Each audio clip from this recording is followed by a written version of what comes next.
그 남북 전쟁이 한창일 때 그 링컨 대통령은 그 아침마다 강요 회의를 주재하면서 그 전쟁의 상황 보고를 받고 또 그 외에 많은 산적한 문제를 그 함께 토의를 하기 시작했습니다. 그러는 가운데 이 또 남북 전쟁이라고 하는 것의 문제는 노예를 해방하느냐, 해방할 수 없느냐라고 하는 문제에 대한 것으로 인하여 전쟁이 발생하기 시작했고 확산되지 않았습니까? 링컨은 북군을 중심으로 해서 노예를 해방시켜야 된다. 또 남쪽에 있는 분들은 이 노예를 통해서 그 노동력을 확보했던 그 조지안을 중심으로 한 그쪽 사람들은 노동력이 착취되기 때문에 뺏겼기 때문에 그걸 반대하기 시작하는 거예요. 그거에 대한 다툼이 심각해지면서 결국은 링컨 대통령이 주도했던 노예 해방의 전쟁에서 많은 어려움을 겪게 되고 또 전쟁이 불리한 상황으로 막 가기 시작하는 거예요. 그래서 어느 날 아침에 강요 회의를 주재하는데 한 장관이 이렇게 기쁜 얼굴을 띠면서 이렇게 고백을 합니다.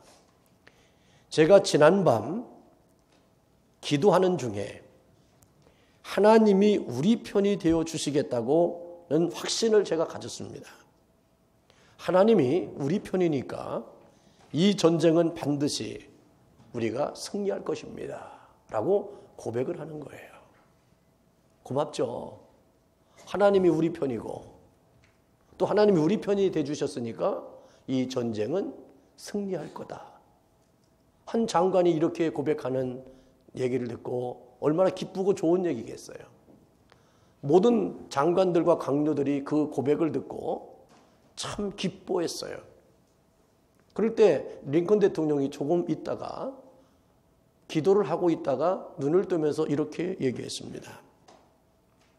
하나님이 우리 편이 되어서는 안 됩니다. 우리가 하나님 편에 있는 것이 중요합니다. 여러분 한번 생각해 보세요. 하나님이 우리 편이다라는 말과 우리가 하나님이 편이 되어야 된다는 말은 아주 비슷한 말이고 별 차이가 없는 말처럼 들릴 수 있어요. 그러나 그 차이는 출발은 별거 아닌 것처럼 보이지만 결과는 엄청난 차이가 나타나기 시작한다는 것입니다. 그래서 그런 말 있잖아요. 방향이 속도보다 더 중요한 것은 방향이다. 그러니까 방향을 잘 잡고 해야 그 가는 길이 잘 가게 되지만 빨리 하고 급한 마음으로 뭐든지 하게 되면 어떻게 됩니까? 나중에 가보면 엉뚱한 데로 가게 되는 거예요. 그래서 이 하나님이 나의 편이냐 내가 하나님의 편에 있느냐는 엄청난 차이가 있다는 것을 우리는 알게 됩니다. 이거를 역사적으로 증명하게 되면 유대인들은 하나님이 보내신 예수 그리스도를 거절하는 잘못을 범했습니다. 그리고 거절한 것뿐만 아니라 십자가에 못 박아 죽였습니다. 빌라도가 이 사람의 피에 대하여 나는 무죄하니 너희가 당하라고 했을 때 유대인들은 그 피를 우리와 우리 자손들에게 돌리라고 하면서 예수님을 십자가에 죽이라고 선동을 하게 됐고 예수님은 그들의 외침 속에 빌라도의 심판에 의해서 재판에 의해서 십자가에 죽게 됩니다. 그 이유가 무엇이었을까요? 자기들이 바라던 정치적인 메시아가 되지 않았을 때 그들은 이런 메시아가 필요 없다. 우리에게는 정치적인 메시아가 필요하다는 생각 때문에 예수님을 십자가에 못 박았습니다. 하나님이 예수님을 이 땅에 보내신 것은 정치적, 경제적 메시아를 보낸 게 아니라 모든 자를 죄에서 구원하시기 위해서 보내신 거예요. 여러분, 진정한 죄인이 누굴까요? 많은 가진 사람이 죄가 많을까요? 아니면 정말로 헐벗고 먹을 것이 없어서 하루하루 삶을 살아가는 사람이 정말 죄가 없을까요? 여러분, 고위층의 사람들이 죄가 없겠습니까? 아니면 하루하루의 노동의 일을 하면서 삶을 땀을 흘리며 살아가는 사람이 죄가 없겠습니까? 우리가 보일 때는 많은 배운 사람들, 많이 가진 사람들, 높이 있는 사람들은 청결한 것 같고 깨끗한 것 같고 뭔가가 모든 사람들에게 존경받을 사람이라고 얘기하지만 역사적으로 보면 그런 사람들이 얼마나 많은 사람들로부터 지탄을 받게 되고 죄라고 생각하고 사회적으로 그러면 안 된다라고 했던 모든 사람들은 그걸 지켰던 사람들보다 그 사람들은 본망을 다 피해가면서 얼마나 많은 일들을 자행하여 마지막에는 부끄러움을 당하는 모습들을 우리는 매스컴을 통해서 수도 없이 보고 있습니다. 내가 원하는 삶, 하나님께서 나에게 원하시는 삶은 분명히 다르다는 것입니다. 우리가 예수 그리스도 안에 있다는 것은 예수 그리스도를 믿음으로 말미암아 나를 이루는 것이 우리의 신앙의 목적이 아니에요. 우리의 신앙의 목적은 하나님께서 나를 이 땅에 창조해 주신 원래 본래의 모습을 발견하고 찾아서 하나님의 뜻을 통해서 이루어져 나가는 것. 즉 하나님이 이렇게 만들어 가시고 하나님이 이렇게 이루셨고 하나님이 이렇게 나를 사용하십니다라고 고백해야 그것이 승리자가 되는 것입니다. 그러므로 바울이 고백한 것처럼 나를 나되게 하신 분은 하나님의 은혜다라고 하는 고백이 여러분들에게 있어야 돼요. 그러므로 사람들이 인정하는 칭찬, 여러분들이 만족하는 여러분들의 자아가 하나님의 뜻 앞에 하나님의 편에 있다라고 누구도 장담하게 말할 수 없는 것입니다. 이러한 생각은 제자들도 마찬가지였어요. 유대인들이 예수님의 핏값을 자기와 자기 자손들에게 돌려달라고 할 때 그들은 결과가 어떻게 됐습니까? 로마에 의해서 완전히 나라를 멸망당하고 2000년이 넘게 나라와 민족을 잃어버리고 흩어져서 삶을 살게 되지 않았습니까? 우리는 가끔씩 비록 그러한 삶이 돼도 나는 그래도 내 욕망과 내 욕심을 이루고 싶은 그런 마음이 우리 안에 있을 수도 있습니다. 그러나 여러분들 그의 값어치의 치름은 너무나도 비참한 겁니다. 우리는 비록 나를 이름이 아니라 주님께서 함께 하심으로 자그마한 삶 가운데서도 천국을 이루어 나가는 믿음의 은혜가 있어지기를 주님의 이름으로 축원합니다. 제자들도 예수님을 따라가면서 얼마나 많은 제자들이 경쟁했습니까? 누가 예수님의 오른편에 있을 것인가?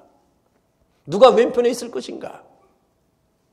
제자들의 어머니마저도 예수님 앞에 나가서 우리 아들을 당신의 오른편에 되게 해달라고 부탁할 만큼 사람들이 예수님 앞에 아부를 했어요. 또 많은 사람들이 예수님을 왕으로 세우려고 얼마나 예수님 앞에 다가왔습니까? 그럴 때마다 예수님은 그들이 자기를 높이고 인정하는 것을 뒤로 하고 산에 올라가서 홀로 기도하셨던 것을 기억합니다. 제자들도 이제 성령을 받기 전에는 내가 예수님으로부터 더 존귀하고 귀하고 사랑받는 존재라고 하는 것에 만족하기 위해서 보여지는 신앙생활을 했어요. 보여지는 예수님의 제자로 살았어요. 그러나 성령을 받은 이후부터는 자기의 욕망과 욕심을 다 뒤로 하고 하나님께서 자기를 통해서 이루시고자 하는 것이 무엇인지를 깨닫고 난부터 그들은 다 흩어졌어요. 그리고 이름도 없이 빛도 없이 그들은 섬김의 자리로 들어가게 되었고 그들은 역사적으로 흩어진 다음에 순교의 자리까지 올라가게 되었습니다. 사랑하는 성도 여러분, 여러분은 어떤 신앙을 갖고 있습니까? 하나님이 우리 편이 되기를 바라고 있습니까? 아니면 우리가 하나님 편에 속하기를 원하고 있습니까? 그리스도인들은 예수님이 길이요 진리요 생명이고 구원이고 복음이고 행복이라고 하는 믿음을 갖고 예수님과 그분의 말씀을 따라 살아가는 사람들입니다. 그리스도인이라고 하는 칭함은 교회 안에 있는 교인이 칭한 것이 아니라 그리스도인이라고 칭했던 최초의 교회는 안디옥 교회입니다. 교회 밖에 있는 안디옥 교인들, 사람들이 안디옥 교인들을 보려면서 저들은 그리스도인이라고 얘기했습니다. 베드로는 성령 받기 전에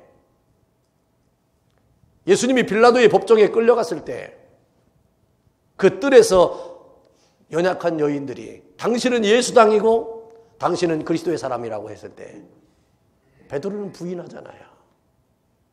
다른 사람들이 당신은 그리스도인이라고 인정하는데도 성령 받기 전에 베드로는 부인했습니다.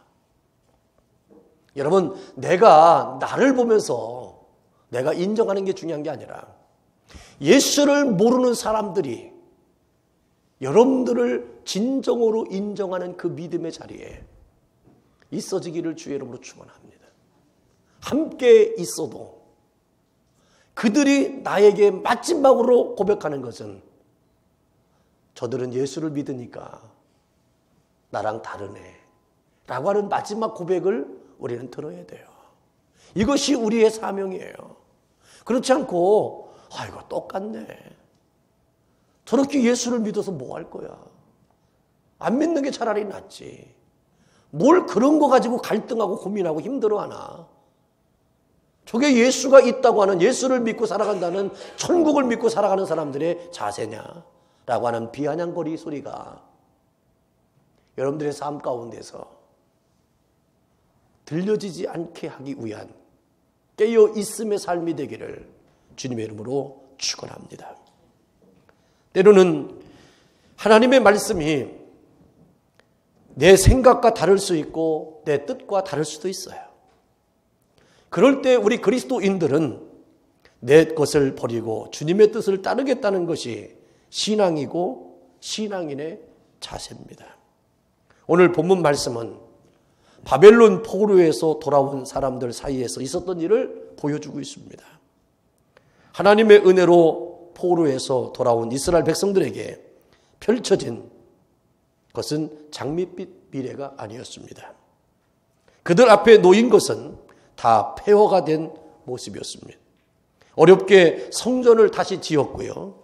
성전을 다시 지어지면 하나님이 자기들에게 엄청난 약속의 축복을 이어줄 줄로 알았지만 성전을 재건한 이후에 그들은 또 상황적으로 어려움이 계속 다가왔습니다. 여전히 그들은 독립된 국가가 아니었고 정치적, 경제적 상황은 더욱더 어려웠습니다. 이런 상황에서 이스라엘 백성들은 열심히 신앙생활을 했어요. 오늘 본문 말씀 2절에 보니까 날마다 주님을 찾는 열심을 가졌습니다. 오늘날 일주일에 한 번 정도 주님을 찾는 모습은 쉽지 않는데 그들은 매일같이 하나님을 찾았다고 했어요. 하나님과 가까이 가기를 즐거워하는 모습을 보였어요. 그리고 3절에 보면 금식하면서 하나님을 찾았다라고 기록을 하고 있습니다. 그러니까 금식하면서까지도 하나님의 의의를, 하나님이 원하시는 것을 찾았다라고 그런 얘기하고 있습니다. 매일같이 하나님을 찾고 하나님께 가까이 가는 것을 즐거워했고 심지어 금식까지 하였습니다. 그런데 하나님은 그들을 칭찬하기는커녕 책망하시고 있었고 하나님의 축복을 경험할 수 없었습니다. 그 이유가 무엇이었을까요? 바벨론 포로에서 돌아온 사람들은 열심을 다해 주님을 섬기고 특별히 금식 기도를 하면서 하나님을 찾았어요. 그러나 그들의 금식은 하나님의 뜻대로 하는 금식이 아니었습니다. 그들이 찾는 의의는 하나님의 뜻을 찾는 의의가 아니라 자기들이 하는 일을 하나님이 인정하기를 간구하는 자의의 삶이었습니다. 그들은 형식적으로는 금식을 했지만 내적으로는, 마음으로는 금식한 적이 없었습니다. 그들은 금식하면서 온갖 오락을 구하였고 자기가 힘들다고 다른 사람에게 일을 시켰어요. 왜? 금식하니까 힘이 없잖아요. 그러니까 자기들이 해야 될 일을 다른 사람, 난 금식하니까 너희들이 좀 해, 그러면서 다른 사람에게 일을 시킨 거예요. 왜 이렇게 얼굴이 헬쑥하십니까? 그랬더니 나 요즘 금식하잖아. 금식을 드러내기 시작하는 겁니다.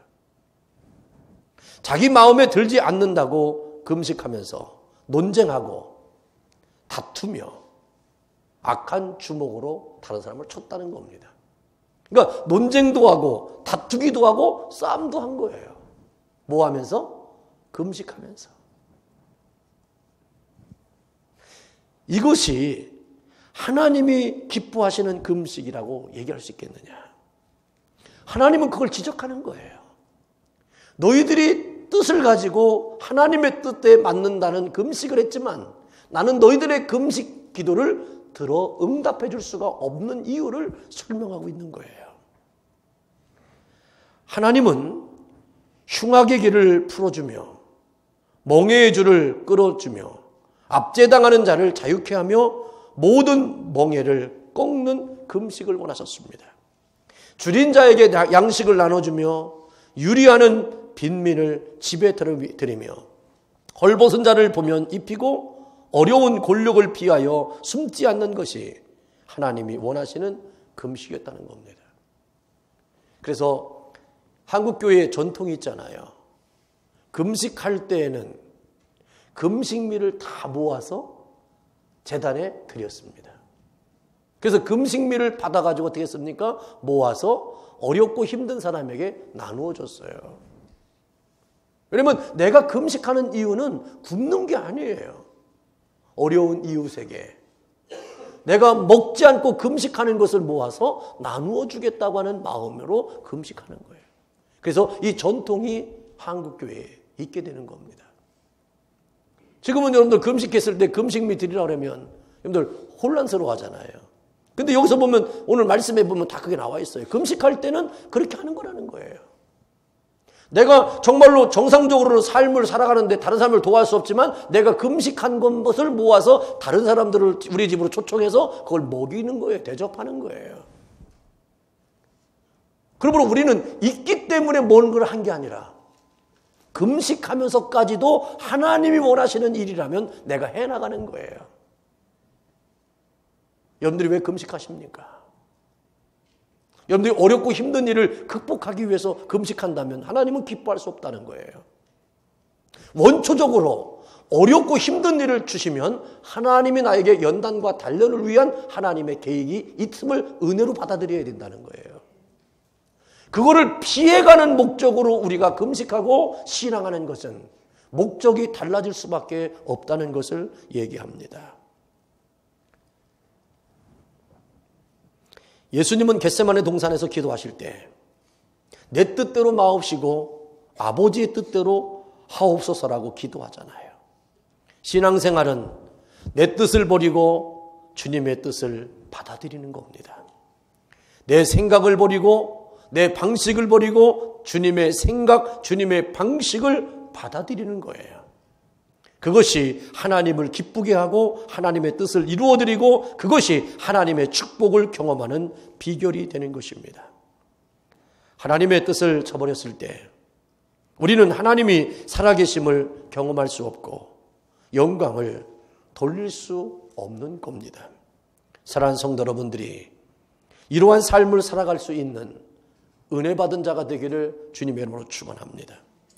예수님처럼 내 뜻을 고집하지 않고 주님의 뜻을 받아들이는 삶을 살아갈 수 있기를 원합니다. 그래서 예수님께서 이렇게 말씀하십니다. 나를 따르려거든 자기를 부인하고 제 십자가를 지고 따르라고 했습니다. 그래서 예수님을 믿는 이 믿음의 삶은 하나님의 뜻을 이루어가는 통로가 되어지는 이 길은 사람들 앞에서는 웃지만 내가 십자가 앞에서는 눈물을 흘릴 수밖에 없는 겁니다. 왠지 아십니까?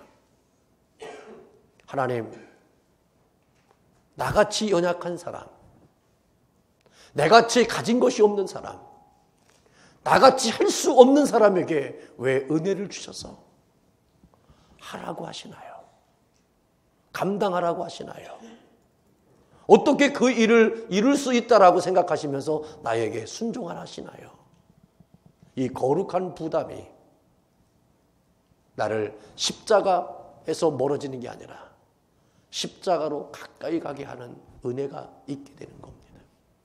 그래서 여러분들 무거운 것일수록 힘든 것일수록 내가 감당할 수 없는 고난이 여러분들에게 환난이 경험되는 것이 축복임을 고백하십시오. 왠지 아십니까? 징계가 없는 자는 사생하라고 그랬습니다. 하나님이 나를 너무너무 사랑하시기 때문에 내가 다른 길로 갈 수 없게 하기 위해서 하나님은 나를 징계하신다고 그랬어요. 징계하시는 아버지의 본래의 마음을 알면 그 매가 아무리 나에게 아픔이 와도요, 감내할 수 있는 겁니다. 옛날 어른들이 그런 얘기를 하잖아요. 부모님에게 속 한 번 안 썩이고 기뻐서 늘 자랑 삼았던 그 아들은 세상적으로 성공하고 뭘 해서 다 멀리 떠나고, 부족하고 연약해서 잘못된 것이 많아서 마음이 속상하여 매로 희초리로 때렸던 그 자식은 내가 늙어 아무 쓸모없는 사람 됐을 때 그들이 내 옆에서 나를 지켜주네. 그런 말이 있어요. 왜 매를 맞고 자란 자식들은 내 곁에서 나를 지킬까요? 여러분, 징계는, 하나님이 여러분들을 향하신 징계나 핍박은, 고난은, 환난은요, 여러분들을 힘들게 하는 게 아니에요. 나를 단련하셔서 정금같이 만들어내기 위해서. 인생의 최고의 축복은 뭘까요? 나는 주님밖에 없습니다. 주님이 나와 함께 해주셨기 때문에 올 한 해도 살았습니다. 이 고백 한마디가 여러분들은 2017년도를 성공한 인생이 되는 거예요. 그 여운에 아직도 내가 있습니까? 내 살아 있습니까? 내가 계획을 세우고 내 뜻이 이렇게 되어졌기 때문에 이렇게 됐다라고 하는 결산물을 주님 앞에 내놓으면 하나님은 고개 돌리실 거예요. 하나님이 원하시는 뜻, 내가 원하시는 뜻, 하나님이 내 편이 되었느냐, 내가 하나님 편에 됐느냐는 엄청난 결과가 다른 거예요. 우리가 신앙생활을 하면서 주님의 뜻을 받아들여야 될 이유가 있어요. 그것은 첫째로 하나님의 뜻에 순종하는 것을 하나님이 가장 기뻐하시기 때문입니다. 사무엘하 6장에 보면 이스라엘의 왕이 된 다윗은 하나님의 법궤를 예루살렘으로 옮기는 장면이 기록되어 있습니다. 그 법궤를 옮겨진다고 하는 그 소명 앞에 다윗은 얼마나 정성을 다했는지 몰라요. 하나님의 법궤를 모셔오기 위해서 무려 3만 명의 무리를 동원했습니다. 요즘 말로 말하면 의장대를 동원하고 못 있는 행렬을 대열을 만들어서 수많은 사람들 환호 속에서 법궤를 옮겨오려고 준비했습니다. 그리고 새 수레를 만들었습니다. 그런데 결과는 어떻게 되었습니까? 이 첫 번째 시도는 보기 좋게 실패합니다. 수레를 몰던 우사는 갑자기 소가 뛸 때 법궤가 수레에서 떨어지는 것을 염려하여 법궤를 만지는 순간 우사라는 사람은 그 자리에서 죽임을 당합니다. 사랑하는 성도 여러분, 무엇이 잘못되었기에 이러한 안타까운 일이 발생했을까? 다윗이 살았던 시기의 수레는 가장 좋은 운송 방법이었습니다. 즉 다윗은 대충 준비한 것이 아니라 최상의 수단을 선택한 거예요. 그것도 새 수레를 만들어서 기존에 한 것을 사용한 것이 아니라 새 수레, 가장 좋은 것을 준비합니다. 많은 무리와 좋은 수단을 강구하여 최선을 다하여 하나님의 법궤를 모시려고 했던 것이 그 마음의 중심이었어요. 그런데 문제는 그것은 다윗의 마음의 중심이지 하나님의 뜻은 아니었다는 것입니다. 법궤를 옮기는 것은 하나님의 방식이 이미 성경적으로 정해져 있습니다. 제사장들이 앞에 서고 레위인들이 그것을 어깨에 메고 옮기는 방식이 하나님의 방식입니다. 그런데 다윗은 하나님의 정해진 방식은 다 뒤로 하고 자기적인 정성만 앞세워서 그 일을 하는 겁니다. 여러분, 하나님의 방식을 따르지 않고 자신의 방식대로 하나님의 법궤를 옮기려고 했을 때 다윗은 아무리 큰 정성이 있어도 하나님과 상관없어서 실패하게 됩니다. 정성을 다하고 최선을 다했다 할지라도 내 방법대로 내 뜻대로 하려고 하면 하나님은 그것을 기뻐하지 않습니다. 정성보다 하나님의 뜻이 중요하고 열심보다 하나님의 방법이 더 중요합니다. 하나님은 하나님의 뜻에 순종하는 것을 가장 기뻐하시죠. 그래서 사무엘 선지자는 사무엘상 15장 22절에 순종이 제사보다 낫고 듣는 것이 수양의 기름보다 낫다라고 말씀하셨습니다.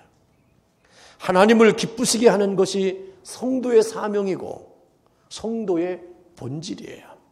그런데 하나님을 기쁘시게 하는 것은 우리의 열심이 아니고 예배가 아니고 정성이 아니에요. 하나님의 뜻을 받아들이는 것입니다. 모든 일에 하나님의 뜻을 먼저 생각하고 그 하나님의 뜻에 순종하는 거예요.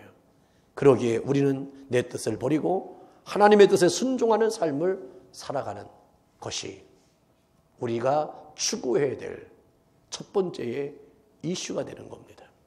두 번째는요, 하나님이 우리보다 더 지혜롭고 더 강하기 때문입니다. 이사야서 55장에 보면 하늘이 땅보다 높음같이 내 길이 너희 길보다 높으며 내 생각은 너희 생각보다 높음이니라고 말씀하고 있습니다. 고린도서 1장에 보면 사도 바울은 하나님의 어리석음이 사람보다 지혜롭고 하나님의 약하심이 사람보다 강하다라고 말씀합니다. 우리는 겸손히 하나님의 우리의 연약함을 인정하고 하나님의 위대하심을 받아들여야 합니다. 그 믿음 가운데 연약한 내 뜻을 버리고 전능하신 하나님의 뜻을 받아들이는 삶을 살아갈 수 있습니다. 우리가 학교 다닐 때 가끔 경험한 일이 있지 않습니까? 뒤에 있는 학생이 앞에 있는 학생 등에다가 나는 바보라고 써가지고 등에다 딱 붙여놔요. 그러면 이 친구는요, 이 교실 저 교실 막 뛰어다니면서 그럼 친구들이 키득키득 웃어요. 왜 웃지 쟤들은? 어떤 친구가 네 등에 있는 걸 보라고 하기 전에는 이 친구는요, 자기 등에 뭐가 있는지도 모르고 뛰어다니면서 조롱거리가 됩니다. 저는 이런 걸 생각하면서 솔직히 우리 인간의 모습이 아닌가 하는 생각이 들어요. 내 뒤에 있는 글 하나도 모르고 사는 것이 인간의 모습입니다. 하루 앞길을 알 수 없는 것이 인간의 능력이고 조금만 떨어져 있어도 알 수 없는 것이 인간의 한계입니다. 이런 인간에 비해 하나님은 시간과 공간을 초월하시는 전능하신 하나님이십니다. 과연 어떻게 살아가는 것이 지혜요, 능력 있는 삶이 될 수 있을까요?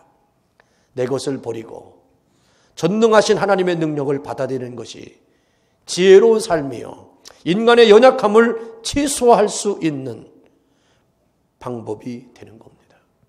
그래서 성경에 나와 있는 모든 역사적인 인물을 보면 하나님이 자기에게 찾아와서 말씀을 주실 때 처음에는 힘들어했어요. 그렇지만 결국은 그 말씀을 받아들였어요. 그리고 그 말씀대로 삶을 살아드렸어요. 그랬더니 하나님이 그 일을 통하여 말씀의 이름을 나타내서 하나님의 영광이 드러나게 됐어요. 그런데 많은 사사들을 보면 쓰임받다가 버림받은 사람들도 참으로 많습니다. 왜 그랬을까요? 그 이루심을 하나님의 이루심으로 끝까지 지키지 못했어요. 자기를 드러내고 싶었어요. 그럴 때 그들은 하나님의 영이 떠나버리니까 그들은 육체가 되고 말았습니다. 여러분들이 뭔가를 쓰임받고 있고 뭔가가 되어지는 것으로 만족하지 마십시오. 이것을 통해서 하나님의 영광이 나타나기를 갈망하십시오. 나는 연약합니다. 나는 안 됩니다. 나는 부족합니다. 나는 쓰러질 수밖에 없습니다. 나를 지켜주시는 분은 전능하신 하나님이 나와 함께 하셔야 됩니다. 그 믿음의 고백을 끝까지 지켜나가야 돼요. 이 끝까지 지켜나가는 사람은 하나님이 그를 외면하지 않고 떠나지 않아요. 성령이 떠나기 전에 떠나가는 성령을요 잡을 수가 없는 거예요. 사울 왕을 버릴 때 하나님이요 얼마나 잔혹했는지 몰라요. 여러분, 사람들로부터 외면당하고 조롱당하고 버림당하는 걸 두려워하지 마시고 하나님이 나를 버리심을 두려워할 줄 아는 자가 되시기 바랍니다. 이거를 아는 사람이 어떤 사람일까요? 하나님의 전능하심을 믿는 사람들이에요. 나를 나대게 하시는 하나님의 거룩한 전능성이 우리의 삶 가운데 나의 인생 가운데 계속 머무르고 있다는 것을 믿음으로 고백할 때 우리는 내가 하나님 편으로 살아가는 자가 될 때 하나님은 끝까지 영광을 받으시는 겁니다. 세 번째는 그렇게 할 때 하나님의 역사하심을 경험할 수 있는 겁니다. 오늘 본문에서 이사야 선지자는 그렇게 하나님의 뜻대로 행하는 삶을 살아갈 때에 축복을 말씀하고 있어요. 8절부터 9절의 말씀을 보십시오. 그리하면 네 빛이 새벽빛같이 비칠 것이며 네 치유가 급속할 것이며 네 공의가 네 앞에 행하였고 여호와의 영광이 네 뒤를 호위하리니 네가 부를 때에는 내가 여호와께 응답하겠고 네가 부르짖을 때에는 내가 여기 있다 하리라. 여러분 생각해 보세요. 내가 주님을 부를 때는요 주님이 응답해 주시고요 내가 부르짖을 때는요 내가 여기 있다 하리라. 우리가 자녀들을 다 키워보죠. 자녀들이요 급하게 부를 때가 있고요 그냥 평범하게 부를 때가 있어요. 엄마 할 때는 왜 그래요? 엄마 그래 보세요. 그럼 왜 그러니 그런단 말이에요. 반응이 달라요. 하나님도요 여러분들이 하나님을 부르실 때의 반응이 달라지시는데 그 반응은 어떤 반응인가요? 늘 함께하기 때문에 나타나는 현상이에요. 응답하겠고 내가 여기 있다라고 하시는 것은 바로 뭡니까? 하나님은 너와 함께 늘 동행하고 있음에 대한 표현입니다. 이 말씀을 의지해서 해보면 이스라엘 백성들은 병에서 치료받기 위해서 금식한 것 같습니다. 아니면 어떤 일에 응답받기 위해서 금식했던 것 같습니다. 그런데 하나님의 뜻대로 하지 않는 금식을 통해서는 하나님의 응답을 받을 수 없었습니다. 그들이 하나님의 응답을 받기 위해서는 하나님이 기뻐하시는 금식을 했습니다. 금식 기도뿐만 아니라 모든 일에 있어서 하나님의 응답을 받고 축복받는 삶이었기 때문에 위해서는 하나님의 뜻을 받아들이는 것이 필요한 겁니다. 그래서 그런 말이 있잖아요. 잠언서에 보면 잘 사는 것은 부지런하면 잘 살 수 있습니다. 그러나 큰 부자는 하늘이 나야 됩니다. 여러분 그냥 내가 평범하게 잘 살려면 열심히 일하면 돼요. 그런데요 내가 거부가 되고요 큰 부자가 되고요 많은 사람들을 먹여 살릴 수 있으려면 내가 할 수 있는 게 아니에요. 하나님이 주셔야 돼요. 여러분들이 어떤 부자가 되기를 원하십니까? 근근히 나 혼자 먹고 살고 자녀들 가르치고 교육하고 뭐 조금 유산 남으면 할 수 이런 것으로 여러분들이 삶을 산다면 여러분들 부지런하시면 돼요. 그건요, 하나님의 은혜를 그렇게 간구하지 않아도 돼요. 하나님 나 지켜주세요. 건강, 이 정도만 하면 돼요. 그러나 하나님, 내가 딸린 식구들이 많습니다. 나의 직원들이 얼마나 많지 않습니까? 이들을, 내 함께하는 사람들을 나는 책임져야 됩니다. 하나님 나를 도와주세요. 축복하소서. 라고 하는 기도의 제목을 소유하기를 간구한다면 나의 열심과 부지런함과 본을 보여주는 거로 끝나는 게 아니에요. 그건 하나님이 나와 함께 하셔야 돼요. 기근 가운데 흉년 가운데서도 이삭을 하나님이 축복하시니까 100배의 축복을 받으시고 거부가 되게 하셨다고 그랬어요. 하나님의 뜻대로 살아갈 때 우리는 치료가 급속하게 이루어질 수 있습니다. 열심히 기도하는 것이 중요하지만 더 중요한 것은 하나님 뜻대로 기도하는 게 중요합니다. 열심히 사업하는 것도 중요하지만 더 중요한 것은 하나님의 뜻대로 사업하는 것입니다. 열심히 공부하는 것도 중요하지만 더 중요한 것은 하나님의 뜻대로 공부하는 거예요. 공부해서 뭐 하나요? 남 주는 거거든요. 공부해서 나 사는 게 아니에요. 내가 어떤 사람 되는 게 아니에요. 사회에 공헌하는 거예요. 기여하는 거예요. 역사를 발전시키는 거예요. 사람들의 인격과 모든 걸 존중히 여기는 사회를 만들어가는 것이 공부의 목적이에요. 근데 어떤 친구들은요, 공부 너무 잘하다가 어려움 사람 당할 수 있어요. 제 친구 같은 경우는요, 늘 1등만 했어요. 미국에 와서 유학해서 박사학위 받고요. 한국에 들어왔어요. 서울대학교 교수로 들어갔어요. 첫 출근하다가 교통사고로 돌아가신 친구도 있습니다.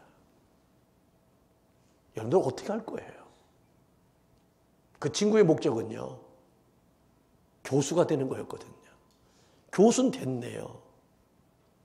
근데 한 번도 가르친 적이 없어요. 왜? 출근하다가 끝났으니까요. 여러분 한번 생각해 보세요. 우리의 목적이 뭐예요? 그래서 요한복음 15장 7절에 보면 너희가 내 안에 거하고 내 말이 너희 안에 거하면 무엇이든지 원하는 대로 구하라 그리하면 이루리라고 그랬어요. 우리가 하나님의 뜻대로 살아갈 때 하나님의 놀라운 축복을 경험할 수 있습니다. 여러분들을 이루는 것이 목적이 아니라 하나님이 이루시면서 그 이루심을 받으시고 영광을 받는 데까지 우리는 계속해서 전진해야 되는 거예요. 됐다라고 생각하는 자는, 선줄로 생각하는 자는 넘어질까 조심하라고 그랬어요. 여러분, 내가 어떤 곳에 가느냐가 중요한 게 아니에요. 갔다고 중요한 게 아니에요. 됐다고 중요한 게 아니에요. 그 이후에 전능하신 하나님이 나와 어떻게 함께 하셔서 그걸 통해서 영광을 받으시냐가 중요한 거예요. 여러분들이 돈을 버는 게 중요하지 않잖아요. 우리는 돈 버는 방법은요, 너무 많아요. 그러나 돈 쓰는 방법은요, 비슷해요. 그래서 그 벌어진 돈을 어떻게 쓰느냐가 그 사람이에요. 돈 버는 것이 그 사람이 아니에요. 시간과 돈이 어떻게 쓰여지는가가 그 사람인 거예요. 내가 가지고 있는 돈으로 나는 과연 지금 뭘 하는데 쓰고 있는가? 그게 나예요. 누가 나를 어떤 사람이라고 인정하는 것으로 내가 되는 게 아니라 내가 지금 주어진 고난을 가지고 나는 지금 어떻게 삶을 살아가고 있느냐가 중요한 거예요. 여러분, 다른 사람이요, 참 멋있습니다, 대단합니다, 이 소리 갖고 여러분들 살려고 만족하지 마세요. 우리의 만족은요, 이것이 하나님께 영광이 되느냐가 중요한 거예요. 마지막으로 내 것을 버리고 주님의 뜻을 받아들여야만 성령님께서 역사하신다는 겁니다. 우리 안에 거하시는 성령님은요, 우리 속에서 역사하기를 원해요. 우리를 다스리시고 우리 가운데 역사하시기를 원하시는 거예요. 그런데 우리가 우리 마음대로 살아가고 성령님께 우리 자신을 맡기지 못하면 성령님은요, 어떻게 할 수가 없어요. 성령님께서 마음껏 역사하시기 위해서는 우리는 내 뜻을 버리고 하나님의 뜻을 받아들여야 됩니다. 하나님이 내 편 되어지는 게 아니에요. 내가 하나님 편에 서야 되는 거예요. 그래서 성령님이요, 그 나를 만들어가고 이끌어가고 해이지 아니하면 견딜 수 없는 힘이 있어야 되는 거예요. 우리는 받음이 목적이 아니에요. 우리는 하나님께서 나에게 허락하신 것을 어떻게 누리는 것인가에 우리의 목적이 되는 겁니다. 사랑하는 성도 여러분, 우리가 아직도 내 뜻을 고집하고 하나님의 뜻을 받아들이지 못하여 하나님의 역사하심과 축복하심과 치료하심을 경험하지 못하는 부부는 없습니까? 저는 우리 학생들도 있고 젊은 청년들도 있고 여러분들 다 마찬가지지만 부모님이 그렇게 반대하고 부모님이 안 된다고 했던 그 일을 고집해서 지금 여러분 후회하는 것이 있을 거예요. 그게 우리 인생의 삶의 무게로 느낄 때가 많습니다. 왜 그렇게 고집 부렸을까? 부모님도 고집 부렸고 나도 고집 부렸어. 근데 부모님의 고집을 꺾고 내 고집대로 살았어. 근데 결과는 후회함이에요. 하나님은 질서의 하나님이십니다. 우리 젊은이들이요, 부모님의 말씀에 순종하셔야 됩니다. 아멘도 안 하시네. 축복의 통로는 질서를 지킬 때 받는 거예요. 부모님이 그렇게 반대하면 왜 하는지를 받아들여야 돼요. 내 인생은 내 것이 아닙니다. 하나님의 것입니다. 아멘. 어찌 인생의 주가 나라고 얘기하십니까? 우리는 성령님이 내 안에 오셔서 나를 주관하시고 만들어 가시고 나를 흥분케 하시고 나를 하나님의 역사로 쓰임받게 만들어 있도록 역사하시는 영이에요. 그래서 스가랴서 4장 6절에 보면 뭐라고 했습니까? 만군의 여호와께서 말씀하시되 이는 힘으로 되지 아니하며 능으로 되지 아니하고 오직 나의 신으로 되느니라. 여러분들의 힘과 능으로 될 수 없는 것도 하나님의 신으로 될 수 있다는 거예요. 우리는 그것을 믿는 사람들이에요. 2017년도가 이제 마지막 날로 지내잖아요. 내가 오늘도 이 자리에 서 있을 때 고백할 수 있는 게 뭡니까? 나의 힘으로 능으로 되지 않았지만 하나님이 하신 일은 다 됐어요. 성령님께서 하시고자 했던 일들은 다 이루어지셨다고 난 믿어요. 내년도를 바라보면서 우리는 더욱더 결단해야 할 게 뭐냐? 내 힘을 빼야 돼요. 내 의지와 욕심을 버려야 돼요. 내 생각을 쳐버려야 돼요. 오직 하나님의 역사를 이루시기 위하여 여호와의 신이 이루심을, 성령이 하심을 믿고 고백하는 여러분들이 되어야 됩니다. 내가 무엇을 하고 있다고 생각하는 사람에게는 예수님이 계실 곳이 없습니다. 부활하신 예수님이 내 속에 계실 때 하나님의 뜻을 행할 수 있는 겁니다. 하나님의 뜻이 내 뜻과 전혀 다를 수 있습니다. 그것이 하나 되게 하기 위해서는 예수님이 주시는 은혜가 있어야 됩니다. 모든 지각에 뛰어난 우리 주 예수 그리스도의 은혜가 너희 마음과 생각과 행동이 있기를 원하며 내가 너와 함께함으로 말미암아 네가 형통하기를 원하며 평안할지니라고 말씀하셨습니다. 올 한 해를 마지막으로 보내는 날에 과연 자신에게 되묻습니다. 나의 뜻에 맞추어주는 하나님을 믿고 살았는지 아니면 하나님의 뜻을 나의 뜻으로 삼고 살았는지는 여러분들이 되물어야 됩니다. 다시 한번 고백합니다. 하나님이 내 편으로 살아주기만을 갈망하는 인생이었느냐? 아니면 내 인생을 하나님의 편이 되어지기를 갈망하기 위하여 나 자아를 부인하고 쳐서 복종케 하는 그 자리에서 내가 삶을 살았느냐? 올 1년을 되새기면서 뒤돌아보면서 마무리해야 될 내용이에요. 내년에 우리의 인생의 신학의 기도의 제목으로 삼는 것은 나 주님의 기쁨 되기를 원하는 귀한 삶이 되기를 주님의 이름으로 축원합니다. 기도하겠습니다.